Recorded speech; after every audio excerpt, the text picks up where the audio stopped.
오늘 말씀은 베드로와의 식사라는 제목입니다. 아침 식사 맛있게들 하고 오셨는지 모르겠네요. 식사라고 하는 것이 우리의 마음을 참 편안하게 해줘요. 식사라고 하는 것이 때로는 유혹이 되기도 하죠. 저녁 식사는 좀 작게 먹어야 되는데 저녁 식사 때 보통 좋은 게 많이 나오잖아요. 그래서 과식하게 되고 속은 좀 더부룩하고 몸은 힘들지만 많은 경우에 우리가 그런 식사를 하면서, 특별히 그 식사가 누구와 같이 될 때에, 나의 사랑하고 아끼는 사람들과 같이 이루어지는 식사일 때 우리는 정말로 마음과 영혼의 풍성함을 느끼게 됩니다. 그래서 우리가 지금 예수님과 식사를 나눴던 사람들의 이야기에 대해서 살펴보고 있어요. 우리가 인생을 살아가면서 정말로 가장 귀중한 식탁을 나눌 수 있는 분이 누구냐 꼽는다면 우리의 가족들, 사랑하는 사람이 될 수도 있겠지만 더 중요한 분은 사실은 예수님이라고 하는 사실을 이 사람들의 식사를 통해서 깨달았으면 해서 우리가 오늘 다음 주까지 예수님과의 식사에 대한 이야기를 나누게 됩니다. 첫 번째 주는 누가 예수님과 식사를 했었는지 혹시 기억나시나요? 삭개오라는 사람이었죠. 키 작은 삭개오가 예수님의 식탁에 동참하는 데에는 사연이 있었어요. 그렇죠?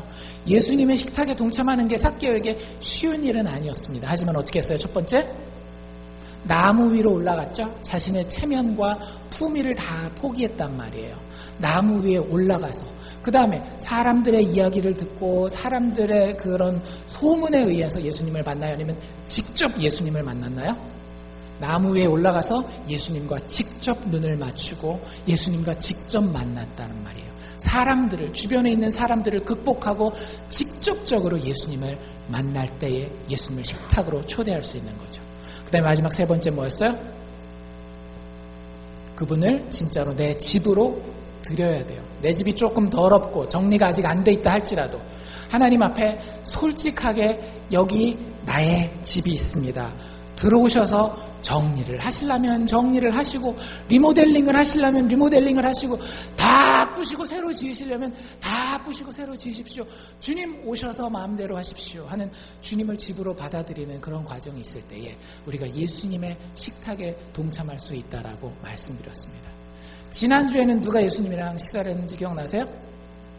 마태라고 하는 사람이 예수님과 식사를 했습니다.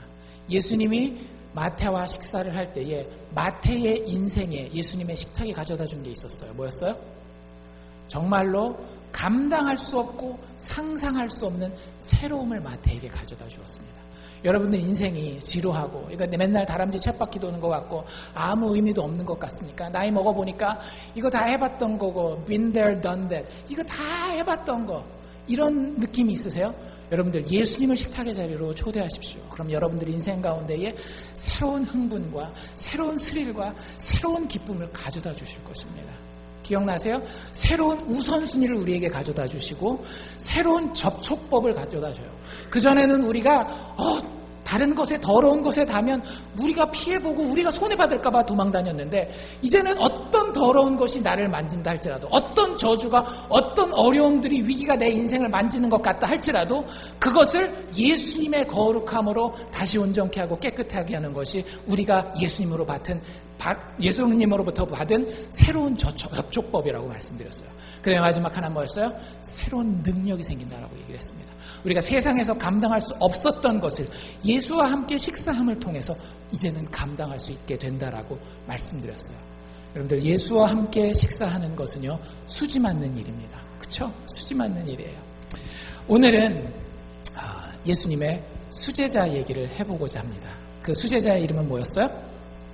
베드로였죠. 피터라고 하는 사람인데 우리가 읽은 그 본문 말씀에 보면 지금 요한복음의 맨 마지막 장이에요. 그렇죠? 요한복음 1장부터 시작해서 지금 21장까지 왔는데 예수님이 지금 이 21장에 오시면 그냥 예수님이 아니라 죽으시고 다시 부활하신 예수님이에요. 그러니까 앞에 그 마태와 삭개오도 상당히 영광스러운 식사 자리를 했지만 이 베드로는 더 상당히 그 영광스러운, 죽고 다시 부활하신 예수님이 같이 오셔서 직접 밥을 먹는 그런 장면입니다. 그런데 요한복음은 좀 특이해요. 여러분들 우리가 가스펠, 복음서라고 하는 게 신약성경에 4권이 있잖아요.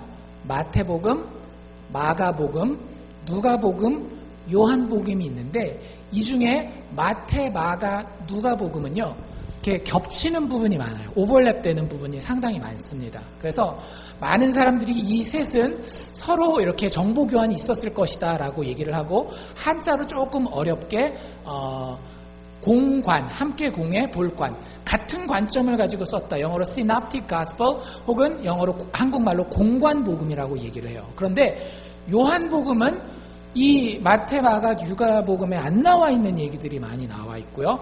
그리고 상당히 다른 관점으로 예수님의 삶에 대해서, 공생에 대해서, 십자가의 죽음과 부활에 대해서 또 다른 다양한 의미를 우리에게 전달해주고 있어요. 그러면서 요한복음 20장에 보면 우리가 읽은 21장 바로 앞부분에 보면 30절과 31절에 뭐라고 얘기를 하는가 하면 예수께서 제자들 앞에서 이 책은 누구 책이겠어요? 자기가 지금 쓰고 있는 요한복음을 이야기하는 거예요. 예수께서 이 책에 기록되지 아니한 다른 표적도 많이 행하셨으나 예수님이 하신 기적들이 부지기수라는 거예요. 그러나 오직 이것을 기록함은 지금 책으로 기록되는 이 사건들을 이야기를 하는 겁니다. 오직 이것을 기록함은 너희로 예수께서 하나님의 아들 그리스도이심을 믿게 하려 하며 또 너희로 믿고 그 이름을 힘입어 생명을 얻게 하려 함이라. 여기 들어간 이 사건들은요 목적이 있다라고 하는 거예요. 아무거나 기록해 놓은 것이 아니라 우리에게 무엇을 주기 위해서 하나님의 천국 가르침을 주기 위해서 기록되어 있다라고 하는 거예요. 사실 대부분의 다른 복음서들은 어디서 끝나는가 하면 예수님이 제자들에게 부활하신 몸을 보여주시고 승천하는 데서 끝납니다. 마태, 마가, 누가복음은요.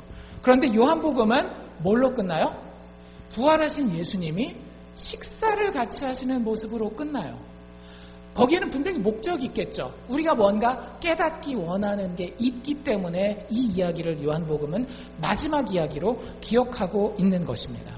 결론부터 말씀드리면 요한은 이 마지막 21장의 기록을 통하여서 예수 그리스도와 식탁을 같이 하는 자에게는 화목이 있을 것이다 라고 하는 것을 가르쳐주기 위해서 이 21장을 기록하고 있습니다. 물론 다른 여러 가지 것도 전해줄 수 있어요. 그런데 핵심 메시지 중에 하나는 뭐냐면 예수와 식탁을 같이 하는 사람은 무엇을 얻을 것이다? 화목함을, 평화로움을, 그게 뭐 마음의 평안이 됐건 인간관계의 평안이 됐건 평안함을, 영어로는 reconciliation이라고 하는 화해, 화목이라는 단어거든요. 우리에게 화목을 가져다 준다라고 하는 거예요. 여러분들 인생을 살면서 우리가 좋아라 해가지고 남편 아내가 결혼하잖아요. 제일 힘든 게 뭐예요? 돈이 없는 것도 좀 힘들 수 있어요. 건강이 좀 안 좋은 것도 서로에게 안타까운 마음이 될 수 있습니다. 근데 남편과 아내가 좋아라 라고 이렇게 결혼해가지고 살면서 제일 힘든 건 사실은 뭐예요? 화목하지 못한 거예요. 다투고 싸우고 의견이 다른데 이게 양보가 안 되고 그래서 보는데 보는 둥 마는 둥 막 이렇게 되면 그게 참 힘든 거란 말이에요. 그런데 여러분들 그런 일이 생깁니까 안 생깁니까? 결혼을 오래 해보신 분들이면 해보신 분들일수록 그런 일이 생기더라는 거예요. 남편과 아내 관계에서만 생기는 게 아니라 부모와 자식 관계에서도 늘 화목하면 좋은데 그렇지 않아요. 친구들의 관계에서도 화목하면 참 좋겠는데 여러분들 친한 친구랑 커피 한잔 마시는 그 기쁨을 아시잖아요. 그렇죠? 뭐 좋은 걸 먹어서가 아니라 내가 정말로 마음의 평안을 느낄 수 있는 그 사람 한 자리에 앉아서 같은 시간을 보낸다라고 하는 이것만큼 우리 마음 가운데에 뿌듯함을 주고 만족감을 가져다 주는 게 많지 않단 말이에요. 근데 그 관계가 틀어져요. 그 사람 얼굴 보기가 참 껄끄럽고 이게 참 그렇다라고 한다면 참 살기 힘든 삶이에요. 많은 경우에 그런 경우에 관계가 영원히 회복되지 못하고 뭐 이혼을 하는 경우도 있고 친구들도 다시는 얼굴 보지 않는 경우들도 있고 자식들도 그냥 부모 떠나가면은 나중에 뭐 어쩌다 카드나 보낼지는 몰라도 정말로 부모를 보고 싶은 그 화목한 마음이 없는 경우들이 얼마나 많은지 모릅니다. 그런데 그러한 인생에게 예수님은 우리와 식탁을 같이 하면서 뭘 가져다 주시겠다라고요? 화목을 가져다 주시겠다라고 하는 거예요. 여기 오늘 이야기에 보면 우리가 4절부터 읽었잖아요. 근데 1절, 2절, 3절에 보면 이 이야기의 시작이 이렇게 됩니다. 그 후에 예수님이 부활해서 나타나신 그 후에 이런 얘기예요. 예수님이 이미 제자들에게 2번이나 공식적으로 나타나셨어요. 오늘 나타나신 건 3번째라고 기록이 돼 있었죠. 2번이나 나타나시고 난 이후에 예수께서 디베랴 바다, 여기 디베랴 바다는 갈릴리 호수 있죠? 갈릴리 호수를 부르는 몇 가지 이름이 있는데 그 중에 하나입니다. 이 갈릴리 호수의 디베랴 바다에 또 제자들에게 자기를 나타내셨다. 그런데 예수님이 나타내신 그 이야기가 이렇게 됩니다. 라고 소개를 하고 있어요. 시몬 베드로와 2절입니다. 디두모라 하는 도마와 갈릴리 가나 사람 나다나엘과 세베대의 아들들. 여러분들 세베대의 아들들 2명 혹시 기억나세요? 예수님의 수제자 2명 중에 2명이었죠? 3명 중에 2명이 세베대라는 사람의 아들이었는데 야고보와 요한입니다. 제임스 앤 존. 베드로까지 피럴까지 펼쳐서 3명의 가장 사랑하는 제자들이 있었는데 그 사람들도 여기 지금 갈릴리 바다에 와 있는 거예요. 그 다음에 또 다른 제자 2이 함께 있었다. 총 합치면 몇 명이냐 하면 세우시면 총 7명의 제자들이 갈릴리 바다에 있었습니다. 사실은 여러분들 이 모습은 조금 실망스러운 모습이에요. 이 사람들 지금 어떤 사람들이라고요? 부활하신 예수님을 만났어요. 몇 번이나? 이미 2번이나 예수님의 무덤에서 예수님이 무덤 문을 열고 일어나신 그 부활의 모습을 2번이나 본 사람들인데 여러분들 그럼 어떨 것 같아요? 와 예수님 살아나셨어 막 열정에 차가지고 하나님을 위해서 세계 선교를 위해서 막 이렇게 다닐 것 같잖아요. 근데 지금 어디가 있는 거예요? 갈릴리 바다가 어딥니까? 자기들 예수 믿기 전에 옛 삶의 터전으로 다시 돌아가 있는 거예요. 여러분들 참 우리가 혀를 끌끌 찰 정도로 안타까운 모습이지만 반면 우리에게는 희망을 가져다 줍니다. 왜? 예수님이 그렇게 아끼고 잘 키우셨던 이 제자들까지도 예수 믿는 상황이에요? 안 믿는 상황이에요? 예수 믿는 상황이에요. 부활하신 예수님에 대한 감격이 있어요? 없어요? 있어요. 왜 없겠어요? 그런데 그 사람들까지도 어떤 상황이 있을 수 있다는 거예요? 뒤로 물러가서 슬럼프에 빠지는 상황이 있다라고 하는 겁니다. 그럴 때 예수님이 어떻게 하실까요? 야, 니들 나한테 했던 그 고백 다 거짓이었어? 됐어. 그럼 니들 말고 딴 애들 찾아볼게. 예수님 그렇게 떠나가셨나요? 아니에요. 여기 보시니까 바로 그 제자들이에요. 다른 제자들이 아니라 예수님의 부활의 감격을 다 경험했던 바로 그 제자들을 예수님이 찾아와 주신다라고 하는 거예요. 솔직히 말해서 얼마나 실망됐겠어요. 얼마나 실망됐겠어요. 근데 그 제자들을 예수님이 찾아온다라는 겁니다. 근데 여러분들 여기에 우리가 하나 눈을 고정하고 발견해야 되는 화목이 있습니다. 예수님이 가져다 주는 화목. 예수님은요, 우리에게 다른 사람들과의 관계에서 화목을 가져다 주십니다. 이게 진짜 놀라워요. 여기 보면 제자들의 이름이 나와 있잖아요. 근데 이 제자들의 이름을 자세히 살펴보면 그 백그라운드 스토리가 있습니다. 제일 먼저 기록되는 거는 수제자 베드로 이름이 기록되어 있는데 그 다음에 혹시 여러분들 2명의 이름이 누구누구 나왔는지 기억나세요? 디두모라 하는 도마와 갈릴리 가나 사람 나다나엘이라는 사람이 있습니다. 여러분들 이 둘은요 사실은 친구가 되기 너무 힘든 사람들이에요. 나다나엘 같은 경우는 스타일이 좀 이런 스타일이에요. 되게 좀 미신적이고 누가 뭘 얘기하면 그래? 진짜야? 막 이렇게 아주 잘 속아 넘어가고 잘 믿고 막 이런 사람들이에요. 어떤 일이 있었는가 하면 예수님이 제자들을 부르러 다니잖아요. 12 제자들을 한 명씩 부르러 다닐 때 나다나엘을 부르러 갑니다. 근데 나다나엘을 부를 때에 빌립이라고 하는 친구가 예수님에게 나다나엘을 소개시켜줘요. 근데 나다나엘이 안 믿었어요. 야, 나사렛이라고 하는 동네에서는 선한 게 날 수 없다. 이게 이제 이스라엘 사람들의 전통이었거든요.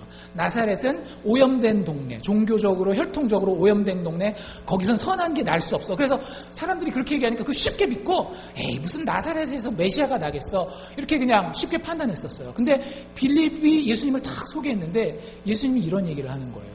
이스라엘 중에 너만큼 순수한 사람이 없다 라고 이야기를 하면서 사실은 빌립이 너에게 지금 나를 소개하고 있는데 그 전에 네가 무화과 나무 밑에 있을 때에 내가 너를 보았노라 이런 얘기를 해요.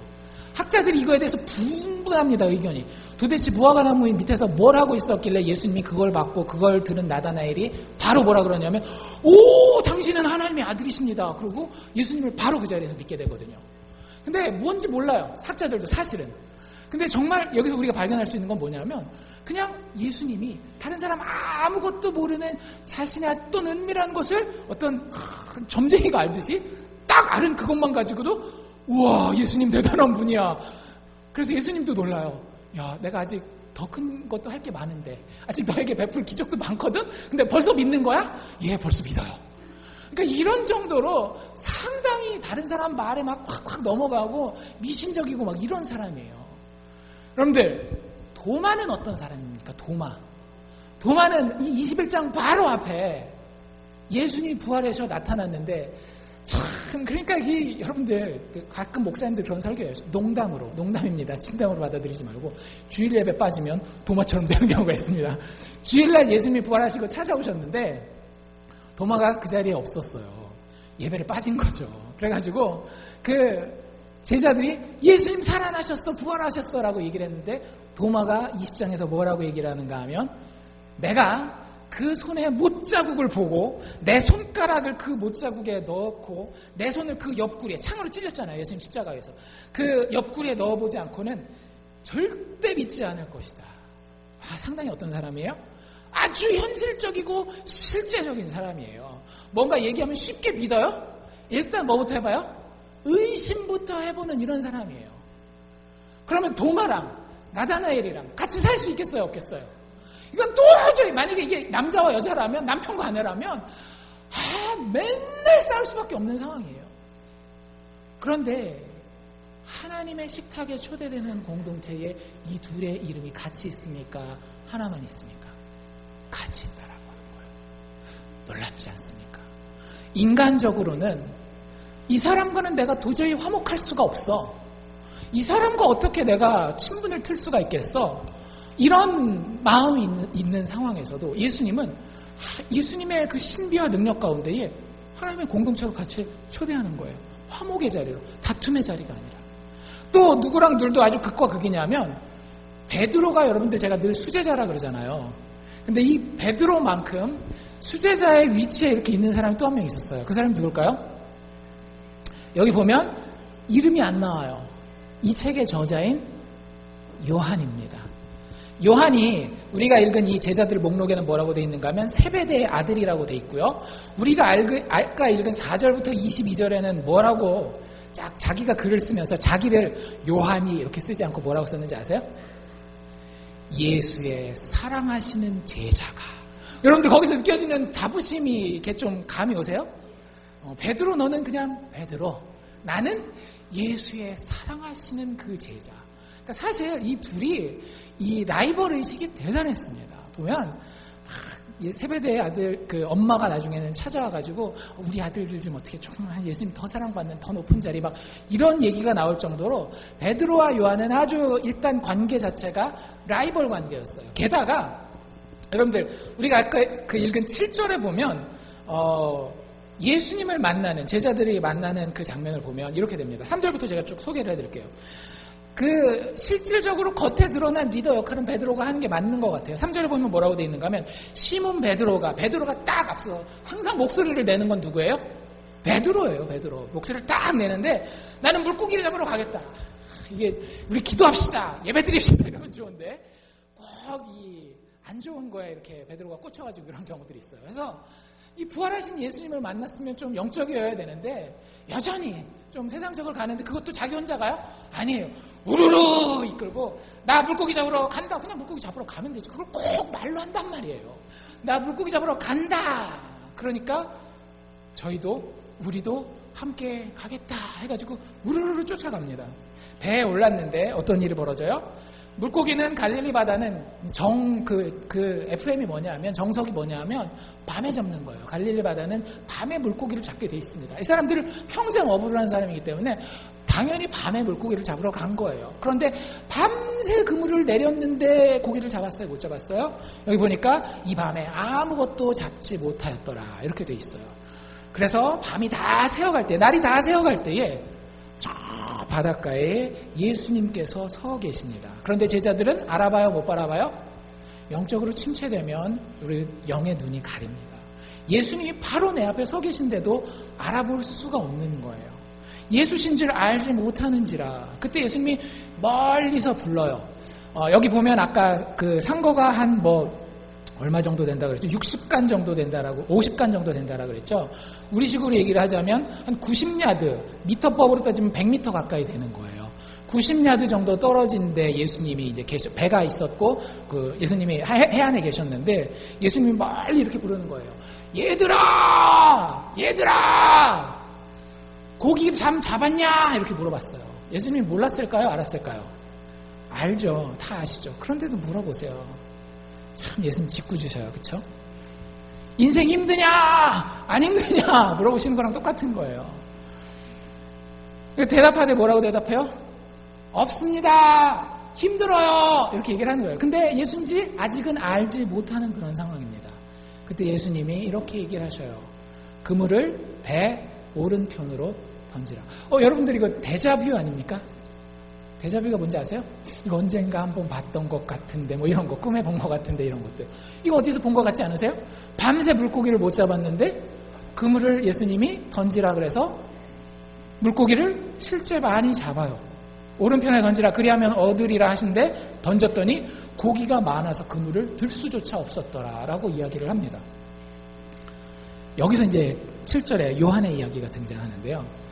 예수의 사랑하시는 그 제자 누구라고요?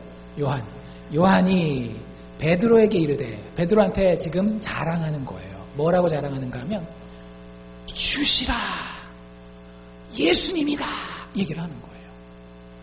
다 7명이 똑같이 예수님을 만났고 똑같이 밤새 물고기를 못 잡았고 똑같이 고기를 예수님이 시키는 대로 그물을 내려서 많은 고기를 잡았는데 요한이 제일 머리가 팽팽팽팽 돌아간 거예요.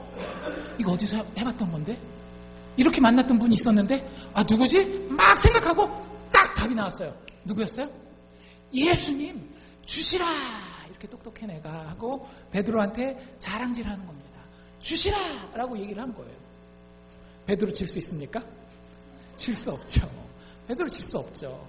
어떻게 해요? 주시라. 예수님은 이 사람들한테 선생님이잖아요. 여러분들 고기 잡을 때 이 정장 딱 입고 합니까? 아니면 막 작업하느라고 작업복 입고 또 힘들면은 막 우퉁도 벗어 던지고 그렇게 고기를 잡나요? 막 옷도 벗고 막 이렇게 하잖아요. 자기 선생님이 나타났어요. 그러니까 어떻게 하는 거예요? 빨리 옷을 챙겨서 입습니다. 베드로가 벗고 있다가 주라 하는 말을 듣고 겉옷을 둘렀어요. 근데 겉옷을 두르고 난 다음에 하는 일이 아주 가관이에요. 겉옷을 입고 자켓을 입고 그 다음에 어떻게 돼요?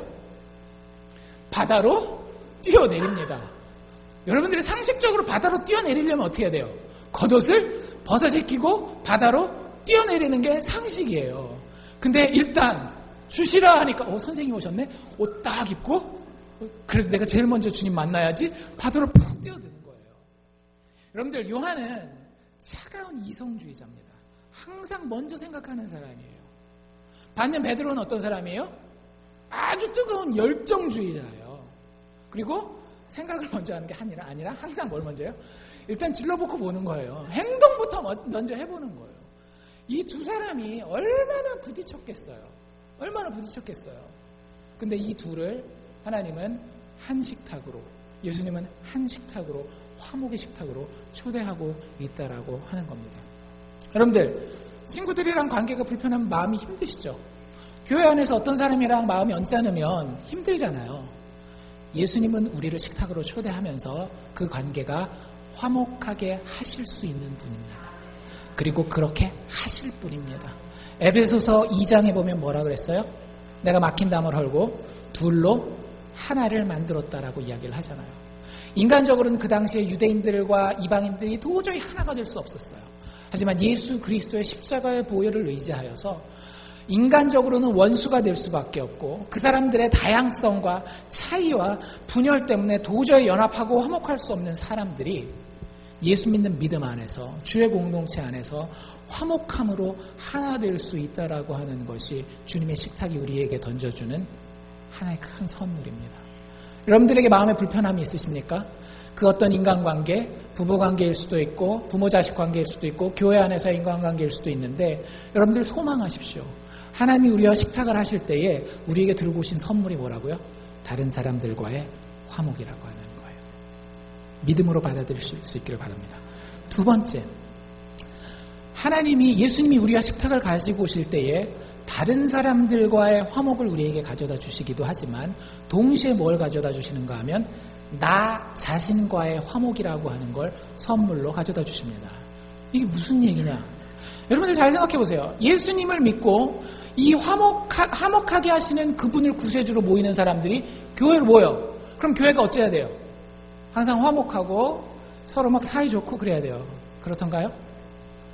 그럴 수도 있지만 때에 따라 상황에 따라 그렇지 못한 상황을 우리가 많이 관찰하기도 하고 경험하기도 합니다. 왜 그런 일이 벌어질까요? 믿는 사람의 공동체가 화목하는 공동체이도록 작정되었지만 실질적으로는 그런 화목을 경험하지 못하는 많은 케이스들이 있어요. 그 이유가 뭘까요? 야고보서 4장 1절에 보면 이런 말씀이 나와 있습니다. 너희 중에 싸움이 어디로 나오느뇨? 너희 중에 다툼이 어디로 쫓아나느뇨? 그것은 너희 안에 있는 정욕 때문이니라. 우리 마음 가운데 욕심이 있는 거예요. 영어로 desire라는 표현을 쓰는데 욕심이라는 뜻이거든요. 여러분들 욕심이 뭔지 아세요? 욕심이 뭐냐 하면 나의 마음의 기대치와 현실이 다른 거예요. 그런데 현실보다 더 많은 것을 요구하는 그 마음의 방향이 욕심입니다. 무슨 얘기인지 아시겠죠? 내가 열심히 일해서 이만큼 받기로 했어요. 시간당 10불, 15불을 받기로 했어요. 근데 그게 현실이잖아요. 약속을 그렇게 했으니까. 보니까 내가 더 받아도 될 것 같다라는 마음이 들어요. 그래서 몰래 손을 집어넣어서 20불을 가져가요. 이게 욕심이에요. 그러면 그게 발각되는 순간 그 둘의 인간관계는 화목한 관계가 되겠어요? 다투는 관계가 되겠어요? 다투는 관계가 될 수밖에 없는 거예요. 여러분들, 우리의 겉에 다른 사람들과의 싸움은 내 안의 욕심 때문에 생기는 겁니다. 내 안의 욕심은 무엇인가 하면 내가 현실에 비추어서 그 현실에 맞는 그림으로 내 안에 그려지지 않는 거예요. 더 쉽게 얘기하면 이런 얘기입니다. 내가 나의 실제를 제대로 파악하지 않고 파악한다 할지라도 내가 진짜 누구인지를 인정을 안 하는 거예요. 베드로가 그랬어요. 베드로가 얼마나 자기의 현실을 몰랐는가 하면 내가 누군지를 소크라테스도 그러잖아요. 너 자신을 알라라고 얘기를 하는데 정말로 자기 자신을 모르는 사람이었습니다. 여러분들, 베드로가 이렇게 지금 보면 기세가 등등해요? 아니면은 좀 이렇게 기가 죽어 있습니까? 기세가 등등하단 말이에요. 요한복음 21장의 베드로는 기세가 등등해요. 예수님 만나자마자 막 뛰어들고 막 주님 가고, 여기 보면 나중에 예수님이 그 모닥불을 준비해 놓고 그 위에 떡을 굽고 생선을 준비할 때에 예수님이 미리 준비해 놓은 거거든요. 거기에 추가로 니네들 더 먹을지 모르니까 니네가 지금 잡은 물고기도 가지고 오라고 얘기를 해요. 그때 제일 먼저 누가 또 뛰어갔을까요? 베드로죠. 베드로가 팍 뛰어가가지고 예수님 물고기 여기도 해가지고 막 이렇게 굽는단 말이에요. 그 정도로 아주 기세가 등등합니다. 그런데 여러분들 이 앞에 이야기를 아셔야 돼요. 베드로가 이렇게 뻔뻔하게 기세 등등해야 될까요 지금? 아니에요. 베드로는 지금 고개 푹 숙이고 사람들 뒤에 숨어가지고 아무 얘기도 못해야 그게 아주 현실적인 모습입니다. 베드로에게. 왜? 무슨 일이 있었기 때문에. 예수님이 제자들에게 십자가에 돌아가시기 전에 계속 이 얘기를 해요. 되게 부담스러운 얘기였거든요. 얘들아 내가 기적 많이 베풀어서 좋지. 내가 가난한 사람들 여러 사람들한테 인기가 많아서 좋지. 근데 내가 너희들 생각하는 것처럼 이 로마를 뒤엎고 정치적인 왕이 될 것이 아니라 오히려 대제사장들에게 로마 군인들에게 넘겨져서 고난을 받을 것이고 침뱉음을 당할 것이고 그리고 십자가에 못 박혀서 죽을 것이다 라고 얘기를 해요. 그때에 니들 지금 나 잘 따라다닌다라고 쫓아다니지 나를 다 떠날 거야 라고 얘기를 합니다. 베드로가 가만히 있었을까요? 그럴 수 없죠. 우리의 베드로가 딱 나서서 주님 무슨 말씀이십니까? 여기 있는 이 모든 사람들은 얼마나 요한이 기분 나빴겠어요. 예수의 사랑하시는 그 제자.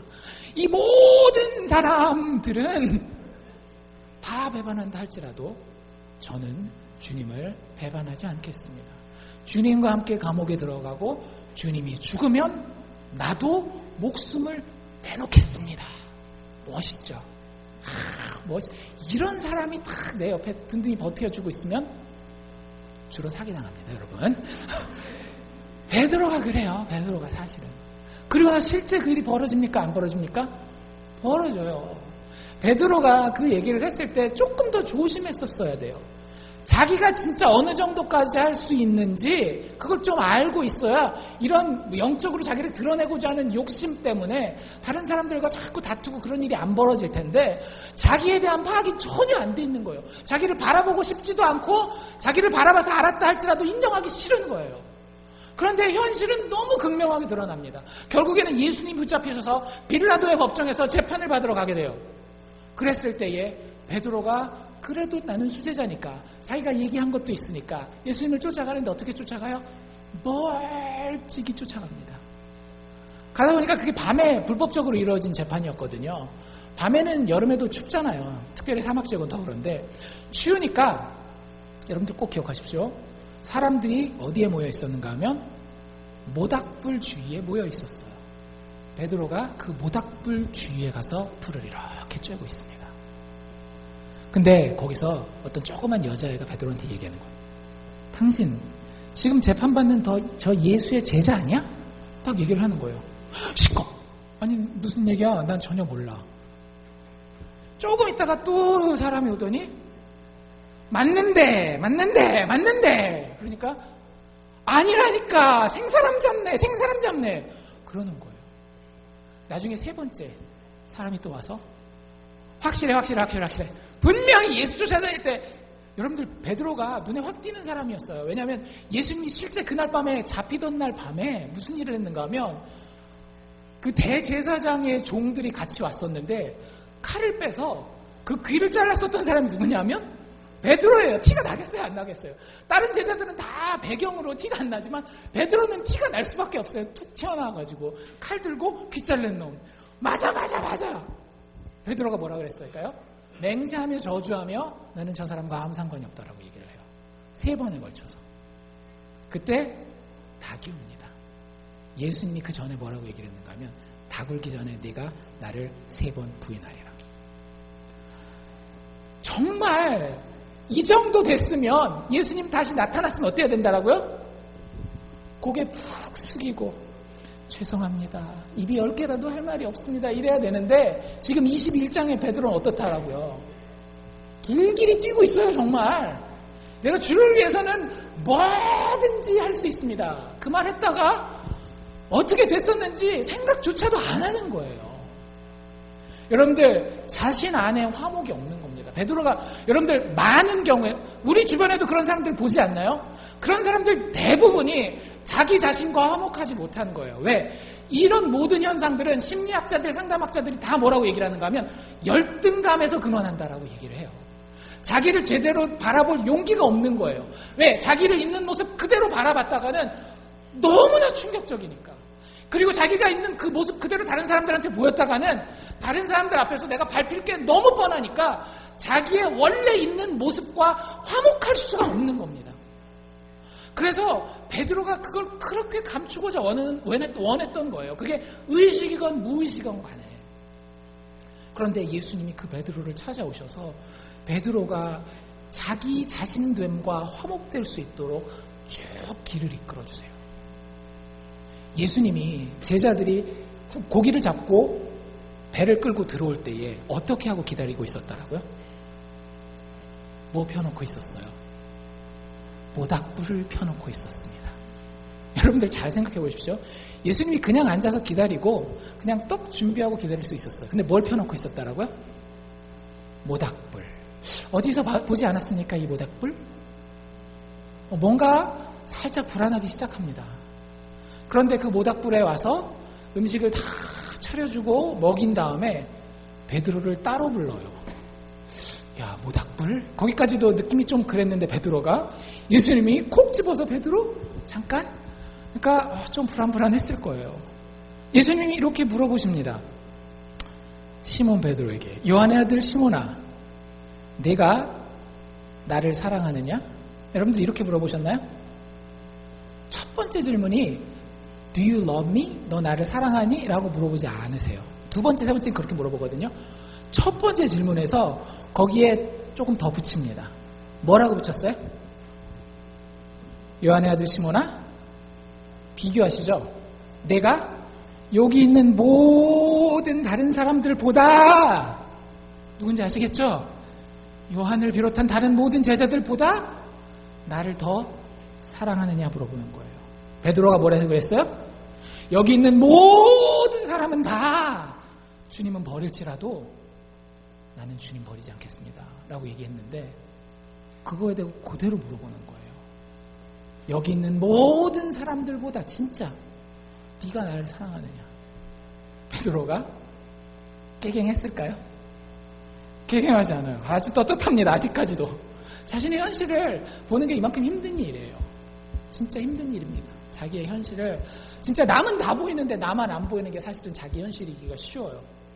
그래서 아주 자랑스럽게 주여 그러하외다 내가 주를 사랑하는 줄 주께서 아시나이다. 뭘 그런 걸 다 물어보세요. 주님 아시잖아요. 주님 아시잖아요. 근데 분위기가 좀 이상해요. 두 번째 또 물어보죠. 요한의 아들 시몬아, 네가 나를 정말 사랑하느냐? 아마 여기서는 아마 꼬리가 반쯤 내려갔을 것 같아요. 이게 오디오가 아니라 그냥 글로만 돼 있기 때문에 우리가 잘 못 듣겠지만 아마 이렇게 얘기하지 않았을까. 처음보다 조금 목소리가 내려가서 주님 왜 그러세요? 제 주를 사랑하는 줄 주님 아시잖아요. 이 정도 얘기했을 것 같아요. 예수님 그 정도면 자식이 이제 깨달았구나 그러셨을까요? 아니에요. 예수님이 세 번째 가라사대 요한의 아들 시몬아 내가 나를 사랑하느냐 하시니 드디어 여기서 베드로가 깨집니다. 여러분들 예수님 앞에서 깨지는 것은 참 행복한 일이에요. 예수님 앞에서 깨진다는 것은 나의 나됨과 내 자신이 화목하는 겁니다. 이게 힘든 일이에요. 진짜 힘든 일입니다. 심리학과 상담학의 모든 숙제가 그 사람됨과 화목시키는 것이 심리학과 상담학의 과제거든요. 근데 아무리 제가 학교 다니면서 공부를 해봐도 궁극적인 답은 없어요. 그냥 반창고 발라주는 거지. 암덩어리가 막 속에서 막 이러고 있는데 반창고 발라가지고 그게 되겠어요? 그 암덩어리를 제거해내야죠. 그건 누가 해주시는 거예요? 예수님이 해주시는 거예요. 예수님이 세 번째 가라사대 요한의 아들 시몬아 내가 나를 사랑하느냐 하시니 주께서 세 번째 내가 나를 사랑하느냐 하심으로 베드로가 깨지고 근심하였더라. 원래 원어 표현해 보면 슬퍼하였다라는 거예요. 마음속으로, 겉으로는 창피해서 요한도 있고 하니까 못하지만 마음속으로 엉엉엉 운 겁니다. 주님 아시면서 왜 자꾸 그러세요? 여러분들 왜 세 번 물어봤을까요? 왜 세 번 물어봤을까요? 베드로가 세 번 나는 저 사람 모른다라고 부인했잖아. 예수님 거기까지 구체적으로 쫓아가는 거예요. 너의 수치스러움, 너의 약함, 너의 더러움 다 알고 있다라고 하는 거예요. 여러분들 암을 도려내는 그 칼이 우리 몸속에서 그 세포를 하나하나 도려낼 때 아플까요? 안 아플까요? 아프죠. 그러니까 마취제 맞고 하죠. 어떤 수술 같은 경우는 마취제를 놓지 못하고 하는 수술도 있대요. 예를 들자면 임신한 상태에서 그런 상태. 그런 경우에 수술받은 사람들 이야기를 들어보면 정말 인간의 정신력으로 감당할 수 없을 만큼 육신의 그 고통이 엄청나게 심하답니다. 여러분들 사실 그것이 우리의 영혼이 예수 앞에서 느껴야 되는 아픔입니다. 내가 인생을 살면서 늘 다짐해요. 하지만 나의 다짐을 스스로 배반합니다. 그 모습을 인정하고 싶지 않아서 다시 인간적으로 또 다짐하고요. 또 그것을 배반해요. 하지만 사람들에게 그 모습을 보여주고 싶지 않아요. 하지만 예수님은 오셔서 이렇게 말씀하십니다. 나는 너의 상처와 너의 실수와 망가짐을 있는 그대로 볼 수 있기를 원한다. 나만 그럴 것이 아니라 너도 너의 아픔과 너의 약함과 너의 망가짐을 네 두 눈으로 똑똑히 한번 확인해 보면 좋겠다. 현실을 부인하는 자리에 예수를 참으로 만난 사람은 설 수가 없습니다. 여러분들 나의 현실을 꼭 바라보십시오. 쉽지 않아요.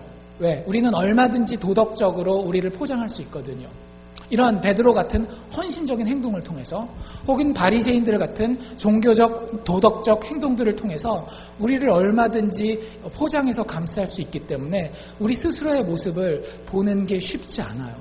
하지만 예수님은 그것들을 다 내려놓고 의사의 칼로 우리를 가릅니다.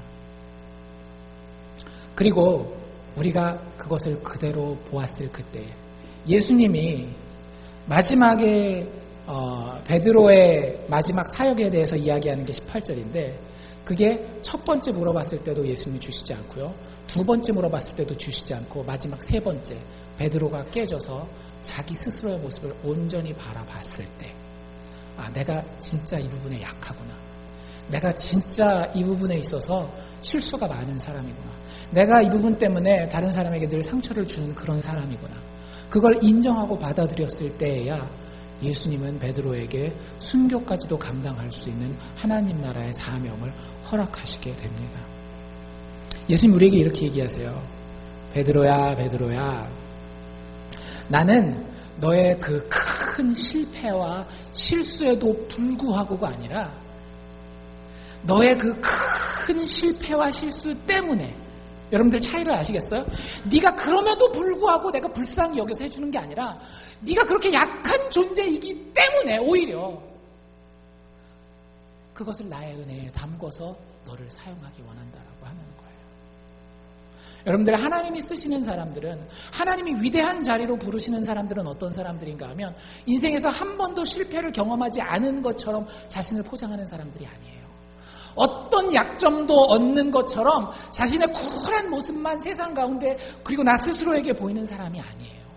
자신의 가장 약하고 더럽고 추한 모습을 내 앞에 완전히 열어서 바라볼 수 있고 그것이 예수 그리스도의 은혜 가운데 회복될 수 있다라고 하는 믿음과 소망 가운데에 예수 앞에 나아가 그분과 식탁을 같이 하는 사람이 정말로 예수님이 크게 쓰실 위대한 리더가 될 것입니다. 얼마 전에 제가 상처받은 치유자라는 말도 드렸잖아요. 하나님이 우리를 쓰실 때 우리와 함께 동행하고 우리에게 좋은 것을 허락하기 원하실 때에 하나님은 우리가 상처받았음에도 불구하고가 아니라 상처받았기 때문에 그 상처를 아는 자 그리고 그 상처가 그리스도를 통해 회복된 자를 쓰시기 원한다라는 겁니다. 어쨌든 예수님은 우리를 식탁으로 초대하면서 우리가 우리 스스로와 화목할 수 있도록 우리에게 길을 열어주십니다. 한 가지만 더 보면은요, 예수님이 우리를 식탁으로 초대할 때에 예수님은 우리가 하나님과 화목할 수 있도록 길을 열어주십니다. 여러분들, 제가 말한 순서가 다 이게 연결되는 거 아세요? 여러분들 사람과 화목하려면, 다른 사람들과 화목하려면 일단 내가 스스로 내 안에서 화목해야 됩니다. 그렇죠? 근데 내가 내 안에서 스스로 화목하려면 먼저 있어야 되는 게 뭐냐 하면 하나님과의 화목이 있어야 되는 거예요. 순서가 어떻게 되시는지 아시겠죠? 하나님과의 화목이 없으면 나 스스로와의 화목도 없고 나 스스로와의 화목도 없으면 내 주변의 다른 사람들과의 화목도 없는 거예요. 내가 가는 곳마다 분쟁이 있을 수밖에 없고요. 서운함과 다툼이 있을 수밖에 없는 거예요. 그 모든 것의 근원은 하나님과의 화목인데 이것이 우리가 예수님과 식탁을 같이 할 때에 받게 되는 선물이라고 하는 겁니다. 예수님이 베드로에게 내 양을 먹이라 내 양을 먹이라 내 양을 먹이라 라고 이야기한 이후에 18절에 보면 내가 진실로 진실로 내게 이르노니 젊어서는 내가 내 스스로 띠뛰고 원하는 곳으로 다녔지만 늙어서는 예수님이 베드로의 이제 다음 사역에 대해서 이야기를 할 때 이렇게 얘기를 하십니다. 늙어서는 너의 팔을 벌릴 것이다 라고 이야기를 해요. 여러분들 팔을 벌린다라고 하는 게 무슨 의미일까요? 바로 이런 의미예요. 예수님이 여기 스테인글라스에 보면 어떻게 생기셨어요? 팔을 벌리고 모든 사람들을 환영하고 있죠. 여러분들 이 자세는 안전한 자세입니까? 위험한 자세입니까? 사실은 위험한 자세예요. 그 권투, 복싱 같은 거 보면 꼭 까부는 선수들이 있어요. 보통 어때요? 팔을 어떻게 해요? 권투할 때. 팔을 최대한 안으로 모으잖아요. 어떻게 하려고? 공격하면 이걸로 쳐서 막으려고. 근데 권투하다가 꼭 이런 애들 있죠. 어떻게? 때려봐. 팔을 이렇게 벌리는 애들이 꼭 있어요. 그 유튜브에 이렇게 찾아보시면 꼭 이러다가 턱 한 대 팍 맞고 혼전하는 그런 애들이 있습니다. 그러니까 이 팔을 벌린다라고 하는 건 위험을 감수하는 거예요. 내가 그 사람을 신뢰하고 그 사람을 통해서 내가 상처를 받고 위험 가운데 빠질 것을 감수하고서라도 그 사람을 향해 팔을 벌리고 내가 안겠다라고 하는 그런 어떤 사랑의 헌신의 다짐이 보여지는 겁니다. 예수님이 베드로를 향해서 내가 나의 사람들을, 나의 양들을 이렇게 팔 벌려 사랑했는데 너도 그와 같은 자리에 들어가게 될 거라고 축복해 주시는 거예요. 근데 예수님이 어느 정도까지 팔을 벌리셨어요? 십자가에서 그 손을 어떤 고통이 있더라도 오므리지 않도록 못을 박아 놓을 정도까지 그 손을 벌리셨잖아요. 여러분들, 하나님은 이만큼 우리와 화목하기 원하십니다. 우리가 예수님을 향해서 어떤 손가락질을 한다 할지라도, 어떤 칼질과 창질을 한다 할지라도 예수님은 그 손 그대로 벌리고 계시는 거예요. 내가 피를 다 흘려서라도 너와 화목하기를 원한다. 다 찔렀니? 다 찔렀니? 내가 다 쏟아줄게. 내가 너를 안아도 되겠니? 이게 예수님의 기다림이시오 하나님의 화목해 하심입니다. 베드로가 이 화목을 경험한 거예요. 그러니까 어떻게 보면 이게 지금 막 길길이 뛰는 게 멋몰라서 뛰는 것처럼 보일 수도 있지만 베드로의 마음 가운데에는 하나님을 향한 화목이 자리 잡고 있기 때문에 베드로가 이렇게 어떻게 보면 좀 망나니처럼 보일지 모르지만 하나님 보시기엔 이쁜 거예요. 애들이 부모한테 막 넘어지면서 막 뛰어오면 얼마나 이뻐요. 그런 하나님과의 화목된 것이 있었기 때문에 자신의 모습을 바라볼 수 있었고 자신의 모습을 온전히 있는 그대로 바라봤기 때문에 자신과 전혀 다른 도저히 친구할 수 없는 사람들과 하나 되어서 한몸된 주의 교회를 이룰 수 있었던 겁니다. 여러분 기억나세요? 처음에 예수님이 베드로의 배에 찾아오셨던 그 순간 밤새 고기를 잡지 못했을 때 베드로에게 이쪽으로 그물을 내려서 물고기를 잡으라라고 했을 때 베드로가 그물을 내려서 물고기를 많이 잡습니다. 자기 배 하나로 잡을 수 없을 정도로 해서 요한과 야고보의 배까지 불러가지고 갈 정도로 많은 물고기를 잡아요. 중요한 건 그때 베드로가 뭐라 그랬었는지 여러분들 기억해 보시길 바랍니다. 뭐라고 얘기를 해요? 주님, 나에게서 떠나가시옵소서. 하나님의 그 놀라운 능력과 권세를 봤을 때에 이분이 이 정도의 능력을 가졌으면 내가 도저히 하나님과 화목할 수 있는 존재가 아니라는 것을 뻔히 꿰뚫어 볼 수 있다는 두려움이 있었던 거예요. 그분과 식탁을 같이 할 수 없었던 겁니다. 그런데 그 베드로를 예수님은 피를 흘리고 살을 찢기까지 계속 팔 벌리고 기다리셨던 거예요. 마침내 예수 그리스도의 화목해 하심이 베드로의 마음 가운데 자리 잡은 겁니다. 똑같은 상황이잖아요. 밤새 물고기를 잡으려고 그물을 던졌지만 한 마리도 잡지 못했고 그 가운데 예수님이 던지라고 한 그곳에 그물을 던져 엄청나게 많은 물고기를 잡았습니다. 그 예수님은 이전의 예수님과 하나도 변한 게 없어요. 나의 약함과 나의 연약함과 나의 실수와 나의 모든 망가짐을 다 알고 계시는 똑같은 하나님 되시는 예수님입니다. 하지만 십자가를 보았기에 십자가에서 화목해 하시는 하나님의 선물을 보았기 때문에 이제 베드로는 그 예수 보고 떠나가십시오라고 이야기를 하는 것이 아니라 막 물속으로라도 뛰어들어서 내가 주님 옆으로 가기를 원합니다. 내가 주님 붙들기를 원합니다. 그 화목해함 가운데 내가 거할 수 있기를 원합니다.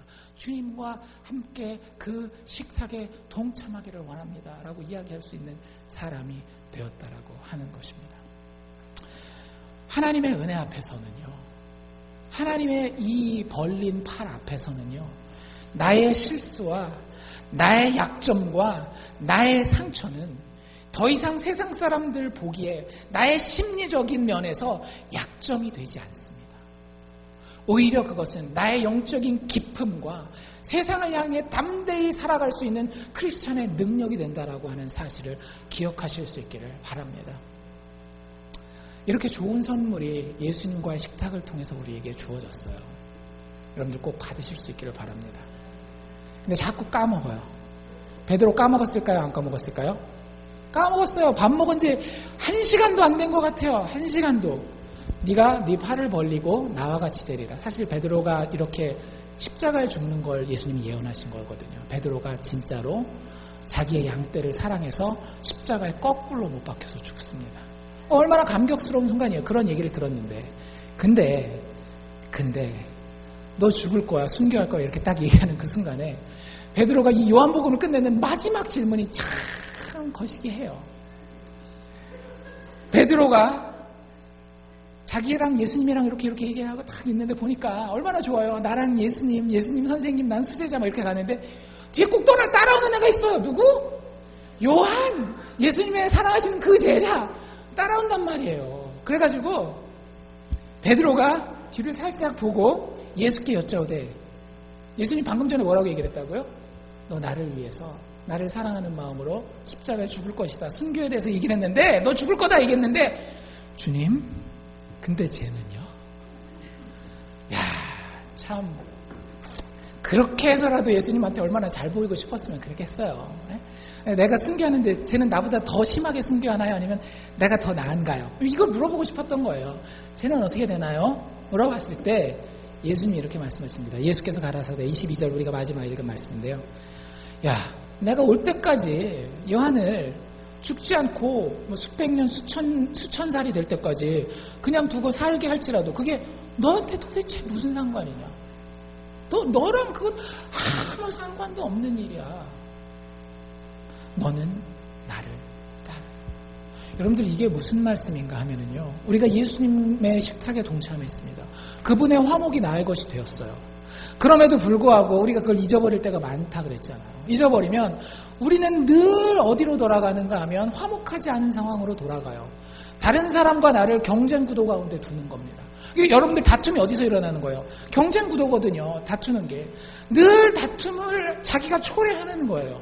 저 사람 어떻게 돼요? 저 사람 하나님 요만큼 비즈니스 되게 했는데 나는 어떻게 된 겁니까? 하나님과 불화하고 그 사람과도 불화하고 그렇게 이루지 못하는 나 자신과도 불화하게 되는 거예요. 얼마나 비참한 모습입니까?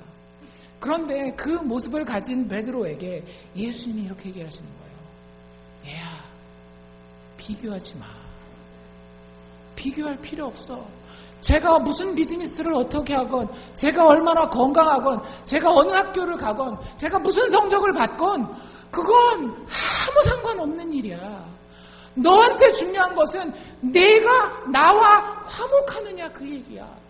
나는 너와 정말로 화목하기를 원해. 십자가에서 두 팔을 벌리고 내가 죽어서 문드러지기까지도 너를 기다리면서 너와 화목하기를 원해. 십자가 위에서 내 눈에 보이는 유일한 한 명은 바로 너였어. 너는 나의 유일한 사랑이야.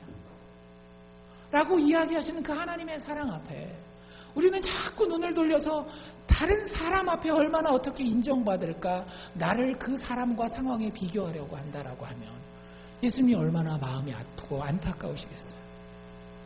예수님은 베드로를 향해서, 그리고 우리를 향해서 이렇게 얘기를 합니다. 나를 바라라. 나만 바라라. 그리고 나만 따르라. 여러분들 어쩌시렵니까? 예수님은 좋은 식탁을 우리에게 버려놓고 우리를 초대하고 계십니다. 나는 너의 마음 가운데 화목을, 평안을 주기 원하노라. 단 나만 바라라. 다른 식탁에 좋지 않은 음식 먹으러 가지 말고 이 식탁에 와서 가장 좋고 풍성한 것으로 나와 함께 먹고 나누자.